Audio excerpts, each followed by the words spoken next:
네, 선재규 선임 기자와 함께합니다. 어서 오세요. 안녕하세요. 네, 유럽연합이 이 러시아 자본 이익을 우크라이나 지원했을 전망이라는 보도가 나왔군요. 그러니까 유럽 내에서 발생하는 러시아 자본 이익을 말하는 거죠.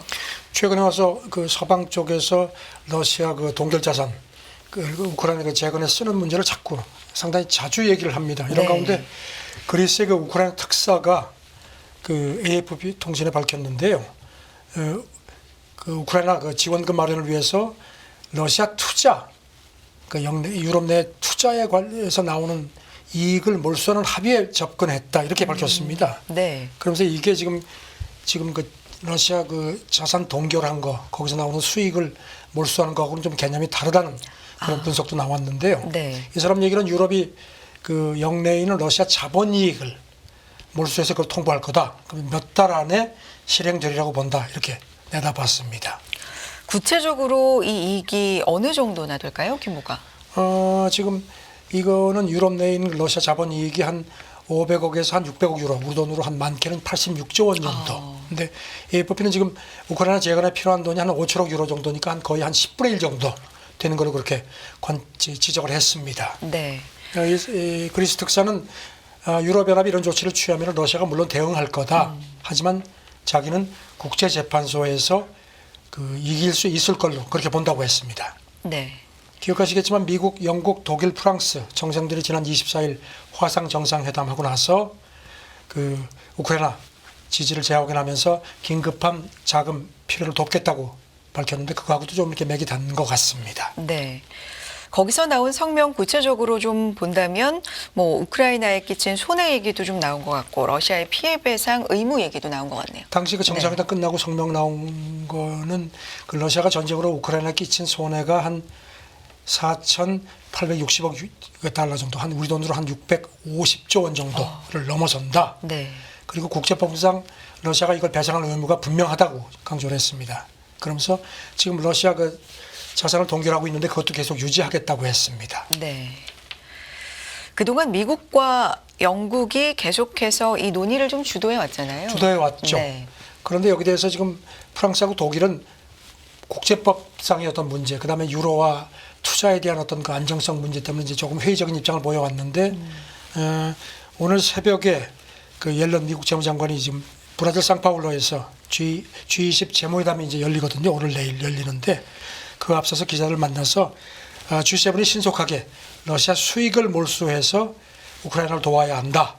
그러자면은 강력한 국제법이 뒷받침되어야 한다고 했습니다. 그래서 이제 이 문제를 아마 논의를 할 것 같습니다. 네. 또 그 커비 백악관 국가안보회의 전략조정소통관도 오늘 새벽 브리핑하면서요. 그 이 문제를 얘기를 했습니다. 미국 의회가 법적 조치를 빨리 취해서 바이든 대통령이 이거를 할 수 있도록 이렇게 뒷받침해 주길 원한다. 그런 얘기를 했습니다. 자, 우선 미국도 좀 본격적으로 이 러시아 자산을 처분하는 문제에 대해서 더 박차를 가하는 모습입니다. 네. 오늘 새벽 뭐 옐런의 이야기도 외신을 통해 좀 들어와 있는 상황인데 러시아도 좀 반응이 있습니까? 러시아는 물론 네. 당연히 발끈합니다. 그 실바노프 러시아 재무장관이 그저께 네. 자기네 그 리아 노버스티 통신하고 인터뷰하면서 서방이 어떻게 할지를 우리가 주시하고 있다. 그러면서 어떤 조치를 해도 상응하는 그 조치를 취할 거다.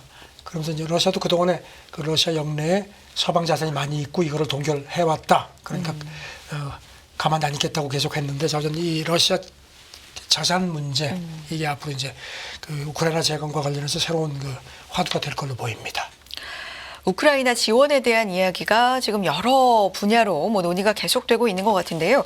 그런 가운데 마크롱 프랑스 대통령 이 유럽이 우크라이나 지원을 위해서 직접 군대를 파병하는 방안도 배제하지 않겠다 이런 얘기했습니까? 그래서 그저께 엘리제궁에서 유럽 그 몇몇 국가 그 정상 및 그 북미 장관급 인사 한 20여 명 초청해서 이제 우크라이나 지원 국제회의를 하고 나서 마크롱이 기자들을 만났습니다. 그러면서 그 기자들이 파병, 지상군 파병에 대한 합의가 있었느냐 그랬더니 그런 문제를 논의했지만 합의는 없었지만 어떤 것도 배제해서는 안 된다 이렇게 얘기를 했습니다. 그러니까 지금 이제 외신들이 프랑스가 우크라이나의 그 병력을 파견하는 문제를 검토하는 게 아니냐 이런 관측을 이제 내놨습니다. 네. 배제하지 않겠다라는 쪽에 조금 더 초점을 맞춰서 주목을 했군요. 이게 사실 뭐 네. 사실 굉장히 그 파장을 불러일으킬 수 있는 그런 그 발언인 셈인데요. 여기다가 또 마크롱 대통령이 우크라이나의 그 장거리 미사일, 지금 독일 같은 경우는 장거리 미사일 주는 거를 계속 숄츠 총리가 지금 꺼리는 걸로 되어 있는데요. 이거를 주기 위한 새로운 연합도 만들겠다. 그러면서 미국이 우크라이나 지원하는 걸 감사하지만 미국에만 의존하지 않겠다. 이걸 거듭 또 강조를 했습니다. 네. 관련돼서 젤렌스키 대통령의 뭐 발언이나 반응도 있었습니까? 이게 좀 파장 좀 있습니다. 네. 이렇게 마크롱이 이런 식의 그 지상군 파병 가능성을 배제하지 않는다고 하니까 지금 야 이거 뭐 러시아하고 진짜 나토가 직접 이제 나토는 그동안에 이제 대리전을 네. 우크라이나를 통해서 이제 러시아하고 대치를 해왔는데 이렇게 되면 상황이 다르죠. 그래서 그런지 지금 보니까 동유럽 쪽에서 네. 확실히 선을 긋는 모습들이 역력합니다. 지금 체코 총리도 그렇고 폴란드 대통령도 그렇고 그런 가능성을 논의를 한 거는 맞지만 네. 지상군 보내는 그런 거는 우리는 전혀 없다. 손을 그었습니다. 그리고 또 그 슬로바키아 총리가 또 그런 가능성도 살짝 언급을 했었는데 합의된 건 없다. 손을 그었습니다. 하지만 지금 이렇게 뭔가 좀 분명히 뭔가 있는 게 아니냐. 그래서 러시아가 상당히 긴장을 합니다. 네. 지금 이 문제를 가지고 좀 파장이 큰 모양입니다. 하겠다도 아닌데 검토 사항을 배제하지 않겠다라는 것만으로도. 여기 대해서 네. 그 러시아 그 유럽 안보 협력기구 그 빈에 있는데요. 거기 러시아 대사가 자기네 그 국제 뉴스 전문 그 스푸트니크 통신하고 인터뷰를 했습니다. 나토하고 러시아가 직접 충돌할 수 있는 그런 상황이 된다는 것은 이건 예측 불가능한 거니까 절대로 그런 일이 있으면 안 된다. 그러면서 덧붙이기를 이미 전쟁에 세금이 들어가는 유럽 사람들이 유럽에서 전쟁이 일어난 걸 원치 않을 거다. 그러면서 덧붙이기를 우리도 역시 이걸 원치 않는다. 네. 러시아도 지금 그렇게 확전되는 걸 원치 않는다는 점을 분명히 했습니다. 네. 관련돼서 백악관의 반응도 좀 궁금한데요. 오늘 새벽에 뭐 백악관 미국 국방부 국무부 대변인이 일제히 언급을 했는데요. 네. 일단 그 미군은 파병하지 않는다는 그런 입장을 거듭 확인을 했습니다. 백악관 국가안전보장회의 대변인이 바이든 대통령이 우크라이나에 그 지상군을 보내지 않는다는 점을 그동안에 분명히 해왔고 변함이 없다. 그런 얘기를 했고요. 미국 국무부 대변인이 그 기자들이 전투병력이 아닌 훈련 같은 거를 그 위에서 그 이런다면 고문단 같은 게 파병이 가능하냐 이렇게 물어보니까 지상군을 보내지 않고 있다. 대통령도 그걸 분명히 하고 있다. 딱 이 점만 얘기를 했습니다. 네. 우크라이나 얘기 조금 더 해보겠습니다. 우크라이나가 러시아 공격을 방어할 수 있도록 한국이 대공방어 등 이 국방물자를 더 지원하길 바란다. 미국 쪽에서 나온 발언이네요. 이게 미국 국무부 고위 당국자가 그저께 워싱턴 DC에 있는 그 한미연구소 네. 주최 온라인 심포지엄에서 공개적으로 이런 얘기를 했습니다. 뭐라 그랬냐면요. 한국이 우크라이나의 그 정치적 지지뿐만 아니고 실질적인 방어 지원도 제공해 왔다. 그러면서 그런 물자 지원을 더 보고 싶다. 이렇게 공개적으로 언급을 했습니다. 그러면서 우리나라가 우크라이나를 지원하는 그 50개국 모임인 우크라이나 방위 연락 그룹 멤버라는 점도 상기시켰습니다. 그럼 미국이 한국에 구체적으로 무기 지원을 요청했느냐라는 자연스러운 질문이 또 튀어나올 수 있겠는데요. 누군가 하면 유리김 그 공무부 유럽 유라시아 담당 수석 부차관본데요.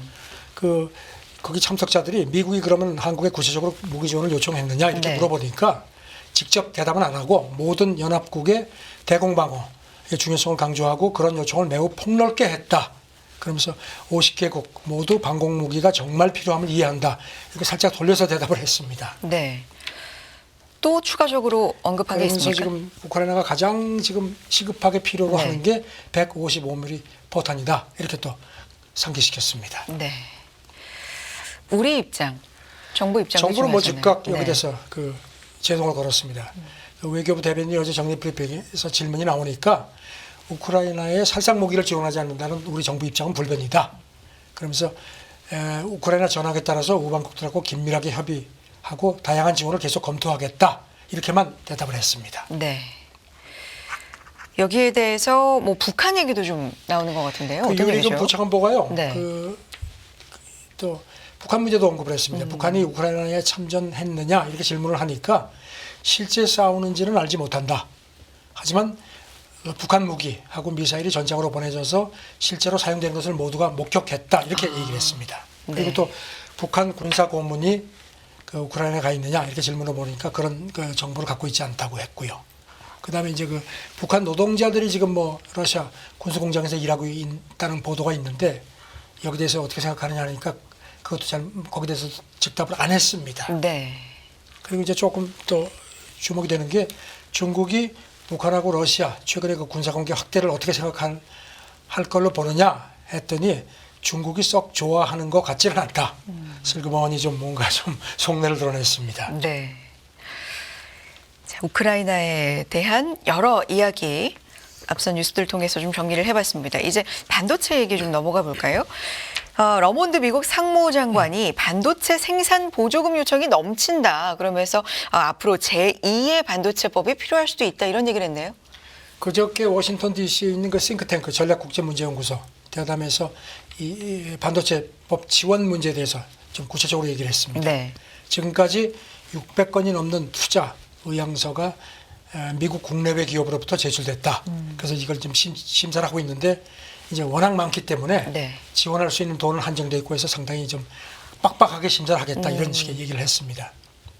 그러니까 실제 이 받게 될 보조금 기업들은 훨씬 적을 것이다. 굉장히 좀 깐깐하게 심사할 수밖에 없다. 그동안 외신들이 그 관측한 거는 투자 의향서가 한 460여 건 정도 제출된 걸로 이렇게 관측을 했는데 지금 네. 600건이 훨씬 넘는다는 겁니다. 지금 아시다시피 미국 반도체법 보면은 미국의 그 반도체 공장을 짓는 기업에 대한 그 생산 보조금하고 그 연구개발 지원금 합쳐서 우리 돈으로 한 70조 원 정도죠. 그리고 이제 특히 이 가운데 한 37조 원 정도는 최첨단 반도체 생산에 지원되는데 이 부분에 대한 그 지원 요청만도 700억 달러, 우리 돈도 93조 원이 훨씬 넘는다는 겁니다. 네. 그래서 지금 이 러먼드 장관이 이런 그 표현을 이렇게 썼습니다. 그 보조금 협상을 할 때 그 신청한 기업들을 쥐어짠다 이런 얘기를 또 했습니다. 쥐어짠다. 그만큼 요청이 좀 넘쳐난다라는 얘기인데요. 네. 반도체 생산 클러스터 2곳 조성하는 게 원래 목표였는데 이것도 좀 변화가 있습니까? 네, 이것도 뭐 초과 달성할 것 같다는 네. 얘기. 지금 사실 미국이 관심 있는 것 중에 하나가 최첨단 로직 반도체 생산 그 설비인데요. 지금 미국에는 하나도 없습니다. 그런데 지금 이렇게 막 신청이 넘치기 때문에 2030년까지 세계 최첨단 그 로직 반도체 생산의 한 20%를 미국에서 할 수 있을 것 같다. 이렇게 또 낙관을 했습니다. 네. 지금까지 보조금 지급 뭐 발표된 곳이 있으면 발표된 게 세 현황이 군데입니다. 어때요? 네. 영국 방산업체 그 BAE 시스템스하고 그다음에 미국 회사죠. 마이크로칩 테크놀로지하고 2군데고 이제 3군데만 액수는 많지 않습니다. 그런데 이제 본격적으로 이제 심사를 해서 이제 주는 건데 업계에서는 인텔하고 그다음에 대만 TSMC 그다음에 우리 삼성전자도 반도체 보조금을 받을 수 있을 걸로 그렇게 지금 관측을 하고 있습니다. 그렇군요. 자, 다음은요.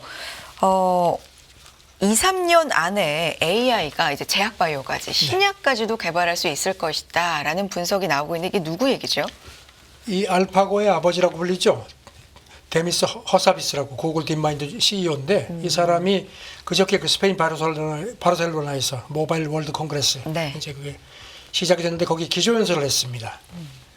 그러면서 2, 3년 안에 인공지능이 개발한 신약을 보게 될 것 같다 이렇게 내다봤습니다. 네. 그러면서 일라일리하고 노바티스 같은 글로벌 대형 제약사들하고 이미 계약을 했습니다. 그러면서 이제 신약 개발에 평균 한 10년 정도 걸리는데 앞으로는 이 AI 덕택에 몇 달 정도면 가능하지 않겠느냐 이렇게 본다고 했습니다.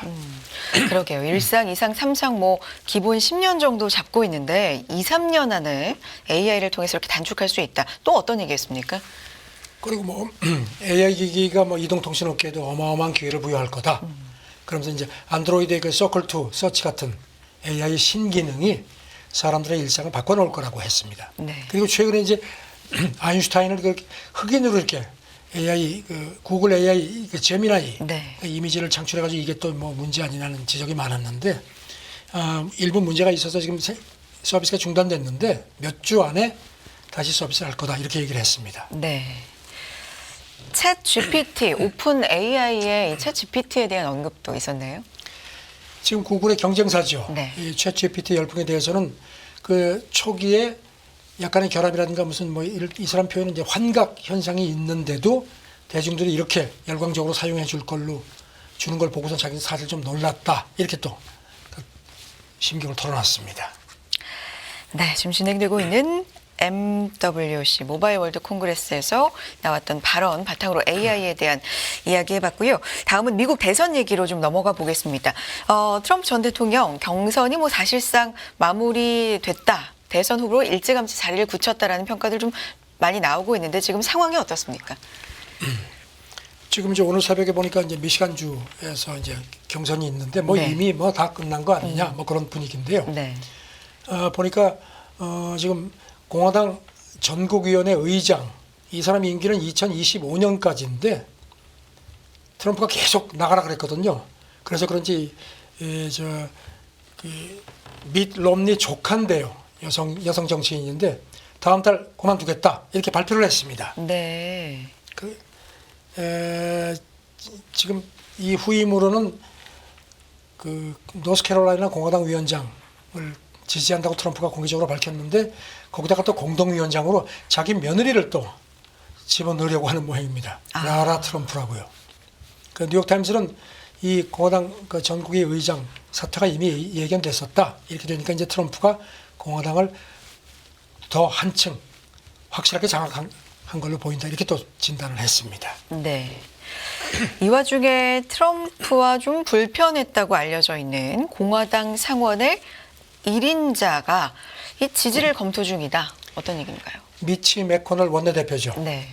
그 원래 두 사람이 사이가 나빴던 건 아닌데 그 의회 난입 사건 나고 나서 이 사람이 이건 트럼프 책임이다. 이러니까 이제 트럼프가 그때 이제 발끈해가지고 두 사람이 이제 결혼지간이 됐죠.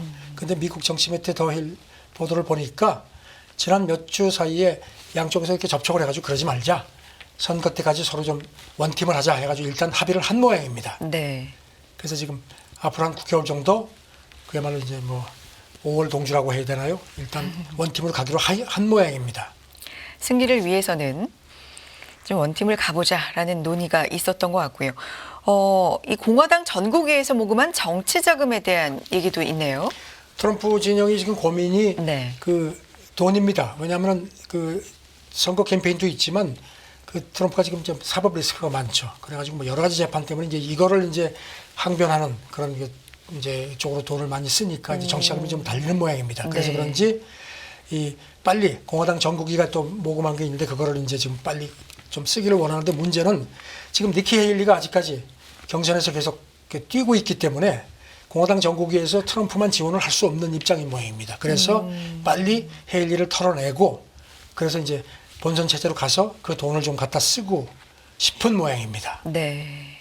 이런 가운데 워싱턴 포스트 보도를 보니까 니키 헤일리가 지금 자기는 최소한 슈퍼 그 화요일까지 가겠다고 지금 계속 네. 하고 있는데 이게 이제 정치자금도 든든한 걸로 돼 있는데 그래서 그런지 보수 성향 억만장자 찰스 코커가 이끄는 그 정치한테가 있는데 거기가 지금 헤일리한테 그동안에 돈을 대왔거든요. 그런데 그저께 이제 더는 자금을 주지 않겠다 선언을 했습니다. 이제 네. 그만두라는 얘기입니다. 이렇게 되니까 이제 워싱턴 포스트는 헤일리가 버텨왔는데 이제 돈줄이 끊기면은 더 버티는 게 힘들 거다. 또 이렇게 내다봤습니다.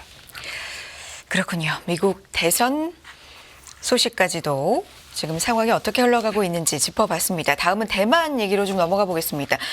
대만이 인간용 의약품을 개나 고양이 같은 이 반려동물에게도 사용할 수 있도록 허용하는 방안을 추진한다고 하는데 이 배경이 어떤 얘기가 있습니까? 대만 농업부 관계자가 그저께 밝혔는데요. 네. 지금 이제 이거를 이제 뭐 해서 사람한테 쓰는 약을 그 반려동물한테도 쓸 수 있도록 그렇게 법을 고치려고 한다는 겁니다. 그래서 이게 지금 법 개정이 곧 나서서 2026년부터 시행을 하게 될 것 같다 이렇게 전망을 했습니다. 이게 수의사법 개정이네요. 그렇죠. 수의사법을 바꾸는 겁니다. 네. 지금 대만도 보니까 뭐 2년마다 이제 이렇게 조사를 해가지고 이제 하는데 뭐 반려견, 반려묘가 상당히 많습니다. 지금 대만도 뭐 역시 전 세계가 지금 저출산 그리고 이제 1인 가구, 1인당 가처분 소득 증가 때문에 이제 반려동물 그 시장이 뭐 상당히 커졌습니다. 대만 같은 경우도 지금 반려동물 시장이 우리 돈으로 한 426조 원 정도인데 2030년이면은 한 665조 원 정도로 커질 것 같다. 특히 반려동물 약품 시장도 2030년에 우리 돈으로 한 33조 원 정도로 봤습니다. 네. 대만도 뭐 반려동물 문화가 아주 널리 확산돼 있죠. 지금 그 이제 그만두는 차잉원 총통 또 지금 두 마리를 한 마리는 이제 입양하고 하나는 친구가 선물 받아가지고 이제 그래서 차영원을 캣우먼이란 애칭도 가지고 있는데 글쎄요 이걸 참 어떻게 봐야 할지 모르겠습니다. 네. 반려동물을 많이 키우는 문화 대만에도 우리나라 마찬가지로 확산이 되고 있는데 이 인간용 의약품을 쓸 수 있도록 허용한다. 어떻게 결과가 나올지 좀 주목해 보겠습니다. 다음 얘기해 볼게요. 인도에서 맥도날드 유사 치즈 파문이 있다고요? 이거 어떤 얘기입니까? 그 로이터 보도인데요. 네. 그 뭄바이 인도 경제 수도죠. 뭄바이가 포함된 그 주가 서부 마하라슈트라주인데요. 거기 있는 맥도날드 매장에서 진짜 치즈가 아니고 유사 치즈를 이렇게 제품을 넣어가지고 팔다가 이제 이게 적발이 됐는데 이게 이제 소비자를 우롱했다는 겁니다. 그러니까 이제 인도 당국이 발끈해서 조사에 들어가는 모양입니다. 유사 치즈라는 건 그러니까 식물성 유사 치즈, 그러니까 진짜 치즈가 아니라는. 예, 그렇죠. 얘기인 진짜 건가요? 치즈가 아니고 이제 이렇게 식물성이라든가 이제 치즈 그 성분을 넣어서 그래서 이제 지금 로이터가 그 입수한 맥도날드 내부 문서를 보니까 네. 작년 12월에 이 제품에서 치즈라는 명칭은 빼고 네. 콘앤 치즈버거, 아메리칸 베지테리안 버거 이런 식으로 슬그머니 바꿨다는 겁니다. 그러니까 이제 이 인도 당국자가 이건 소비자 우롱이다. 그러면서 맥도날드뿐만 아니라 다른 글로벌 패스트푸드 체인점도 조사하겠다. 구체적으로 거명하지 않았지만 지금 버거킹, KFC, 도미노 피자, 피자헛 같은 데가 지금 상당히 긴장하는 모양입니다. 네. 로이터 기자가 물어보니까 일체 입을 다물었습니다. 그러면 영업 취소나 이런 처분을 받을 수 있는 가능하다는 겁니다. 겁니까? 지금 로이터 보도를 보면 작년 네. 11월에 뭄바이에 있는 맥도날드 매장이 이런 식으로 치즈 유사품이 들어간 제품을 이렇게 편법으로 팔다가 들통나가지고 한때 영업이 중단됐던 모양입니다. 네. 로이터는 이번 사태를 이제 글로벌 패스트푸드 체인들의 어떤 인프레 타겟책인데 이게 또 다시 도마에 올랐다. 왜냐하면 치즈값이 비싸니까 이제 그거를 이제 이런 식으로 이제 편법 대체를 했는데 이게 이제 문제가 됐다는 겁니다. 여기 대해서 지금 맥도날드 쪽에서는 우리가 이게 무슨 건강에 문제가 되는 것도 아니고 진짜 치즈 유사물을 사용하지 않는다고 하는데 인도 당국이 지금 아주 본격적으로 조사를 할 모양입니다. 네. 그래서 우리는 어떤지 모르겠습니다. 인플레이션이 좀 심각한 시기를 겪으면서 슈링크플레이션이라든지 네. 양을 줄인다든지 이런 것도 겪는데 이 가짜 치즈까지 그렇군요. 유사 치즈입니다. 유사 치즈. 네. 네. 유사 치즈 파문까지 국제뉴스 알아봤습니다. 선재규 선임 기자와 함께했습니다. 고맙습니다. 네, 감사합니다.